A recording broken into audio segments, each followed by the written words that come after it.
Aujourd'hui, on parle technologie et spécialement la technologie 5G.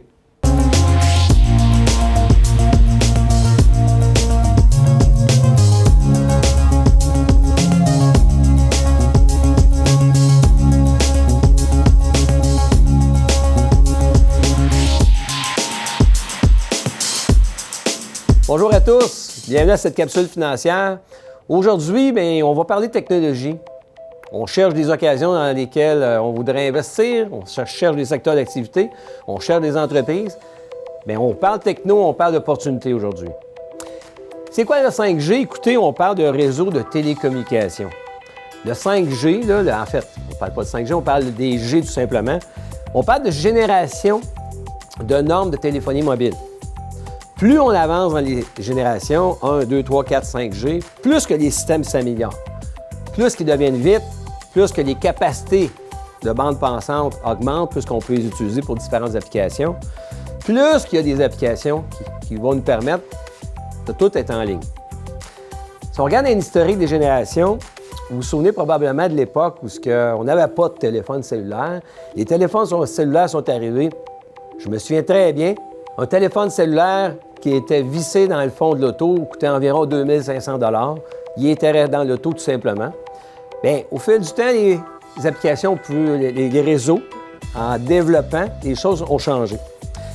Fait que du 1G qui était simplement le téléphone cellulaire, il est arrivé 2G, où il y avait de l'échange de voix et l'échange de texte. Après ça, il y a eu le 3G. Il y avait l'échange de voix et de données. Puis le 4G en 2016 est arrivé, puis il a amélioré tous les réseaux, parce que le 3G et le 5G, essentiellement, il était fait pour les communications interpersonnelles, puis accéder à des services en ligne. Et au début de l'année 2020, on arrive au 5G.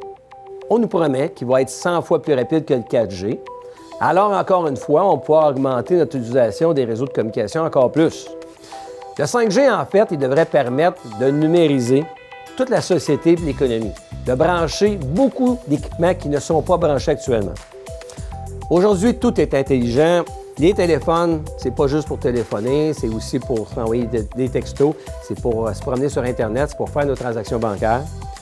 Votre montre, là, qui allie l'heure, mais il y a certaines montres qui vont pouvoir aussi vous permettre les mêmes choses que le téléphone va vous permettre de faire. Votre maison qui devient connectée de plus en plus. À distance, on peut contrôler les poignées de porte, le chauffage, les lumières. Votre téléviseur, qui ne sert plus nécessairement juste à se brancher ses principaux canaux comme Cogeco, mais qui sert aussi à aller sur Apple TV, à jouer des jeux en ligne. Le frigidaire même, qui peut être connecté en ligne, peut même vous avertir quand certaines quantités de produits commencent à être insuffisantes. La musique qui est de plus en plus intelligente aussi. Il y a même des applications, on écoute la musique, on paye sur l'application, puis on peut savoir c'est quoi la chanson qu'on écoute. Puis il y a même des villes qui deviennent de plus en plus connectées, de plus en plus intelligentes. Je vous donne des exemples de numérisation de la société que le 5G va pouvoir nous permettre. À titre d'exemple, une entreprise va pouvoir brancher tous ses équipements. Pensez aux usines qui ont nombre d'équipements qui, à distance, pourront contrôler de plus en plus à cause que les bandes passantes vont être de plus en plus efficaces. Alors, une compagnie qui est située à Montréal pour avoir une usine en Asie, puis à distance, avoir en temps réel les statistiques de la machine, comment elle fonctionne, puis s'il y a un défaut dans sa production, etc. Les villes pourront être branchées. À distance, ils pourront contrôler, à titre d'exemple, tous les feux de circulation, les usines de filtration. Les voitures vont profiter beaucoup de la 5G. Autant la voiture qui veut être autonome, qui veut être capable de se promener sans avoir quelqu'un qui va être au volant, mais aussi peut-être la lecture des conditions de la route qui s'en viennent. Est-ce qu'il y a des routes qui sont en travaux? C'est quoi les conditions de la météo qui s'en viennent? Le jeu en ligne va prendre des proportions où on va utiliser de plus en plus l'Internet. Vous savez, historiquement, il fallait acheter une boîte, on l'amenait chez nous, on branchait ça dans la TV puis on jouait. Mais là, maintenant, les jeux vont être de plus en plus Internet. Alors, on embarque sur un réseau avec un équipement, que ce soit votre téléviseur, que ce soit votre ordinateur ou même votre téléphone. Vous embarquez sur le réseau, vous êtes même en correspondance avec d'autres joueurs, en contact avec d'autres joueurs, vous pouvez jouer ensemble. La compagnie qui fournit les jeux va pouvoir faire des mises à jour quotidiennes. Les jeux en ligne vont en profiter beaucoup. Les émissions sportives, en ce moment, vous regardez un match de hockey, là, puis vous avez certaines vues. Mais peut-être que dans le futur, il pourra y avoir des caméras qui vont être installées sur les joueurs. Imaginez la scène qu'un joueur se promène, puis vous avez des prises de vue. Mais tout ça, la bande passante va devoir être de plus en plus importante pour pouvoir faire circuler toutes ces images-là. Le suivi de vos données médicales, ça, il y a un secteur d'activité là, qui est très, très porteur. En ce moment, vous pouvez acheter certaines montres, là, entre autres la Apple Watch, pour ne pas la nommer, puis vous pesez sur le bouton, puis elle prend votre électrocardiogramme. Puis ça a été approuvé par la Santé Canada, ça avait commencé aux États-Unis, puis il y a même des gens qui ont profité que l'électrocardiogramme leur a fait en sorte qu'ils se sont dirigés à l'hôpital parce qu'ils en avaient besoin. Alors imaginez, il n'y a pas trop de limites à tout ce qui peut être inventé à ce niveau. Votre médecin pourrait suivre des données médicales de ses patients à distance. Votre chandail pourrait transmettre certaines informations parce que dans votre chandail, il pourrait y avoir des puces qui vont être envoyées à votre médecin. Mais tout ça, ça prend de plus en plus de bandes passantes. Le 5G nous promet, en tout cas, un premier pas en cette direction. Vos maisons vont continuer de plus en plus connectées.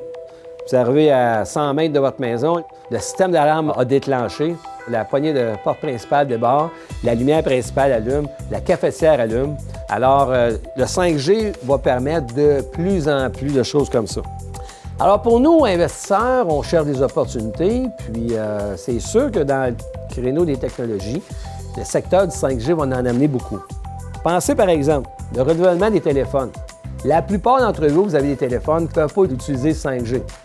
Alors, quand les bébelles vont sortir, vous allez vouloir embarquer sur le 5G, vous allez aller charger le téléphone. Alors, les Apple, Samsung de ce monde vont faire encore d'autres sous. Ça va prendre une nouvelle version de téléviseur. Vous avez certains téléviseurs en ce moment qui ont des 5K, etc. Mais là, ils vont sûrement trouver des applications pour faire en sorte qu'à un moment, on va vouloir tout changer nos TV. La vente de forfaits de plus grande capacité, Bell, TELUS, on peut en nommer d'autres, vendent des forfaits de données. Bien, écoutez, ces compagnies-là vont en offrir de plus en plus à vous qui nous écoutez. Mais pensez à toutes les entreprises qui, en ce moment, vont vouloir brancher leurs équipements. Ils vont tous devenir des clients des compagnies de télécom avec des forfaits de données qui vont être payés à chaque mois. Alors, les compagnies de télécom vont probablement avoir des bonnes années qui s'en viennent aussi. La vente d'équipements connectés. Bien, là, j'ai parlé des maisons. Là, en ce moment, les poignées de porte vont probablement... Vous allez peut-être vouloir changer votre poignée qui est attelée pour une poignée qui va être à numéro et capable de la commander à distance. Ça peut être votre chandail. Pensez à l'hiver de l'invention. À titre d'exemple, si on va avoir un chandail, on nous parle de plus en plus qu'il y aurait des puces. En ce moment, vous partez courir, vous avez une montre. La montre peut vous donner votre fréquence cardiaque, toutes sortes de statistiques. Mais peut-être que la montre, vous allez même en avoir besoin un peu moins parce que c'est votre chandail qui va donner les statistiques. Il y a des compagnies qui se sont déjà lancées là-dedans qui vont créer des belles opportunités. On peut aussi regarder des possibilités d'investissement selon le risque que le 5G va apporter. Pensez en premier, là, la sécurité. Plus que la société va être numérisée, plus que la sécurité de tout ça va devenir un enjeu primordial. Il y a vos données personnelles, votre numéro d'assurance sociale, votre date de naissance, votre sexe, votre Facebook qui peut être relié, on vous connaît à distance. Alors, il y a des compagnies qui vont se spécialiser, qui vont faire de bonnes business là-dedans. Protection contre les virus. Imaginez qu'un hacker, pour s'amuser, dans une heure de pointe, il déciderait de faire des lumières de discothèque avec tous les feux de circulation d'une grande ville comme Montréal. Toutes les lumières se passeraient du vert au jaune, du jaune au rouge, du rouge au vert. Alors, vous comprenez qu'il y a des besoins de sécurité en ce moment. Les compagnies vont se lancer là-dedans. Tout le marché est à faire. Puis la protection contre le vol. Voler une banque, là, comme les Dalton le faisaient là, avec leurs chiens et leurs chevaux, là, c'est plus à la mode, ça. En ce moment, si vous voulez voler de l'argent, la tendance mondiale en ce moment, c'est plus des infractions qui se passent par la cybercriminalité. Vous allez me dire quelles sont les compagnies qui vont profiter de ça. Ah, bien là, c'est toujours difficile d'être sûr que une compagnie va bien réussir. Mais c'est sûr que quand l'industrie au complet a le vent dans le dos, bien souvent, toutes les compagnies qui œuvrent dans ce secteur-là vont en profiter.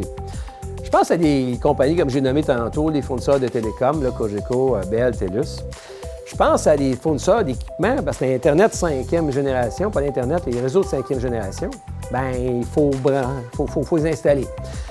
Huawei, dont M. Trump et les Américains ne veulent pas, essaie de s'installer partout dans le monde. Intel, Qualcomm, il y a d'autres compagnies qui sont dans ce secteur-là. Les fournisseurs dans les objets connectés ou la sécurité, je pense à BlackBerry, qui est une compagnie canadienne, qui est absolument plus des téléphones.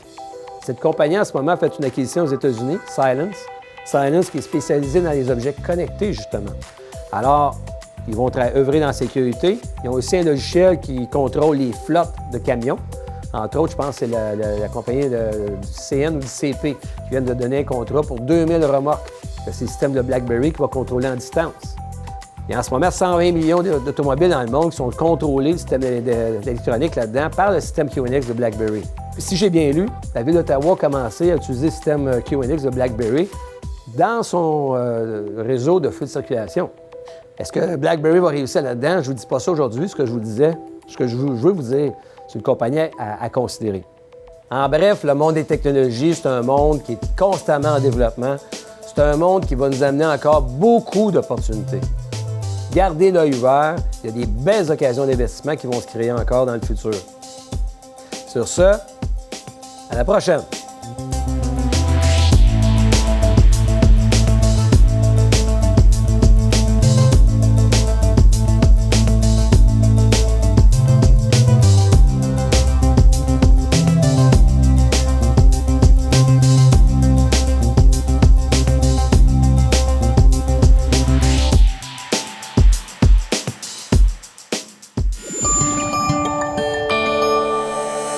Nous TV, fiers de faire rayonner notre communauté.